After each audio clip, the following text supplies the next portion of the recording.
A man is released after 19 years in prison, but the warden decides to make his life miserable. He orders the man to lift a very heavy flagpole to complete the last day of his sentence. This is a task designed to break him. Valjean gritted his teeth and lifted the pole, step by agonizing step, then dropped it at the warden's feet.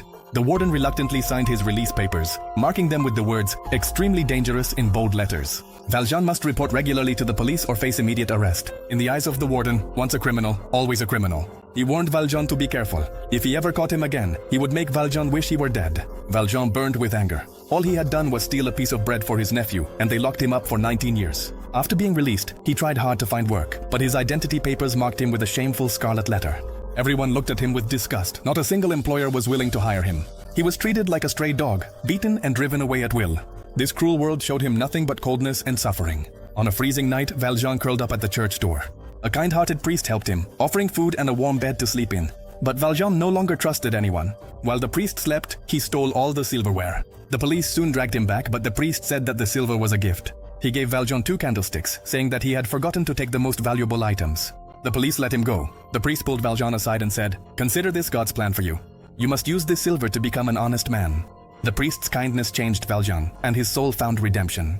He let go of his hatred toward this unjust world. He swore before God to start a new life and live righteously. He tore up his criminal documents and began a new life with a new identity. 8 years passed under the tyranny of the king. People struggled in poverty, and homeless souls wandered every street. Valjean used the silver to open a textile factory, employing the poor and the desperate. His generosity earned him everyone's respect, and they elected him mayor. Unfortunately, Jean was promoted and became the chief of police in the city, now working under Valjean. At their first meeting, Jean eagerly tried to impress his new boss. Valjean recognized him immediately. Jean felt that the mayor looked familiar. At that moment, a loud crash was heard outside.